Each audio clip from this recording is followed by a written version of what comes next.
Hello everyone, I hope you're all well, having a lovely day. My name is Aftar and a very warm welcome to you all. There is one section of foods that come into this category of the prebiotics and the probiotics. Prebiotics example I could give you is pure olive oil. When we consume it, our gut bacteria really loves that. The probiotic foods are very good for our gut bacteria or gut health. The examples are yogurts, kefir, kombucha tea, and pickles.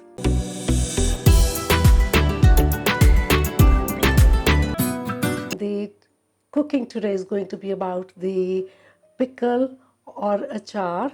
It doesn't need any introduction because these have been existing for many thousands of years. Traditionally, when food used to get preserved, and Indians take a big pride, or on Indian meals, the achar, word for the pickles, has got its very significant place. You see, Punjabi meal can be very simple meal. Some dal, some roti, and a bit of a side of achar is enough to set your appetite on fire. One very essential achar that you will find in majority of the Punjabi household is nimbu da achar.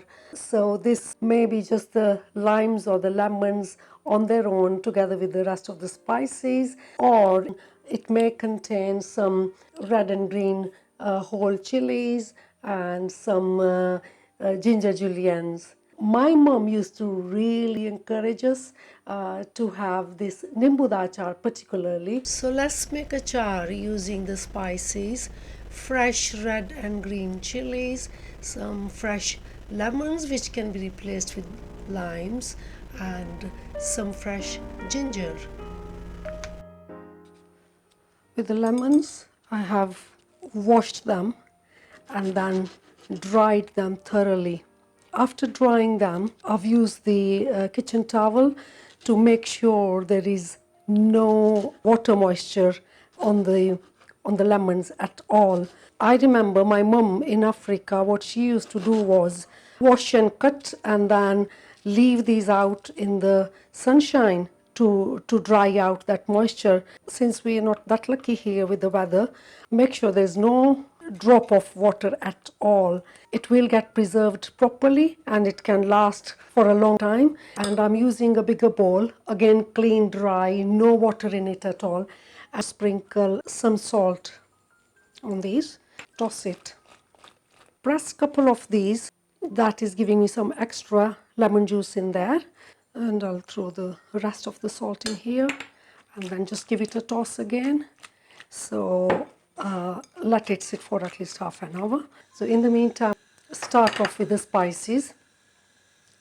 The first one I'm using is caraway seeds, and it is very tiny seeds.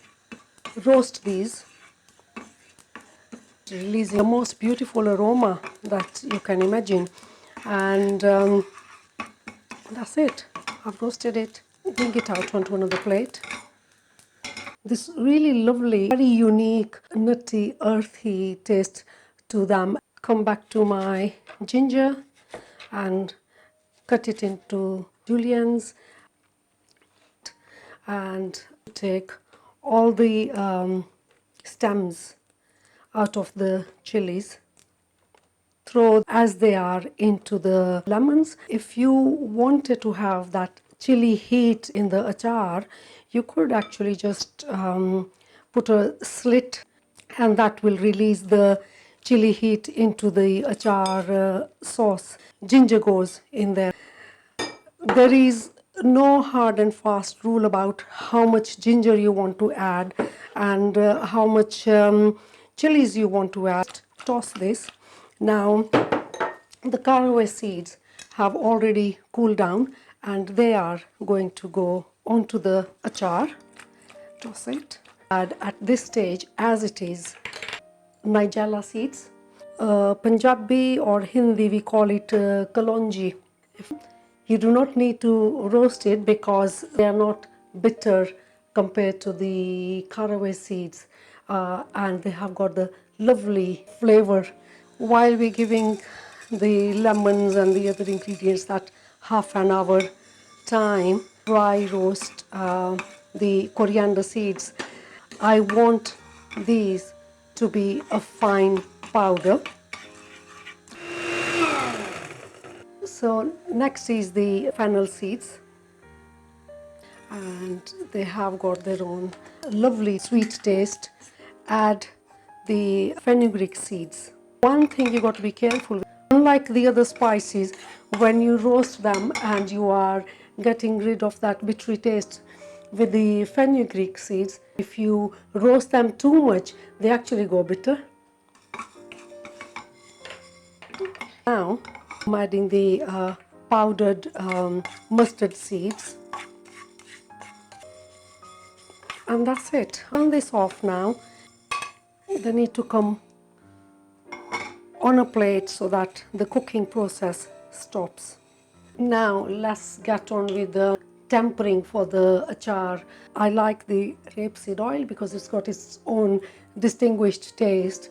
Turn the heat on a very low heat, and while that is getting warmed up, let's move to our roasted spices. They've all gone in here.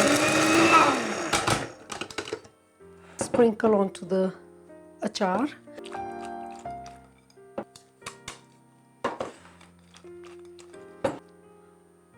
Already that is releasing really lovely flavors when it is getting combined with lemon juice itself.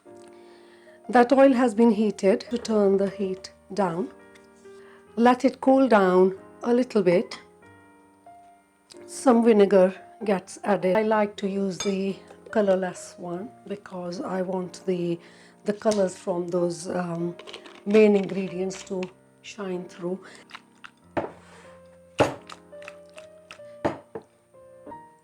After heating up the oil, it's very important to cool it down, and the reason, as you can see, I'm adding the asafoetida or hing into this, and if my oil was too hot, that would have burnt immediately.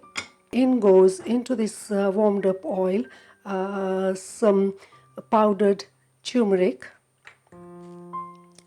I'm also adding some red chili powder. I'm using the Kashmiri one. They are not that hot, and I will get that lovely combination of orangey and the red colors into my achaar. That's it. I can see some very fine bubbles. That also means that my oil wasn't completely cold, and the three powders that I've added now are got coated with oil and they're releasing their own flavors. Take a little bit of the oil from there to line the bottle. Oil has thoroughly cooled down, and now it's going to get added. Just mix it. Make sure all the achaar gets a nice coating of that oil. So the achaar is cooled down. Add it to the glass bottle container. Very important that you add it in the glass container. The achaar gets ready between 15 to 21 days. The skin will go very soft. The flavors will mix with each other, and as you can see, the juices are set at the bottom. So what I tend to do is every day I'll kind of just turn it upside down so that the achaar that is on the top is getting coated with those juices as well. Now, as you can tell, the juices are very runny, and when you look at this, I've done it about 3 weeks ago. The juices are all gone thicker, and that achar is ready. So perfect fermented achar there, as you can tell.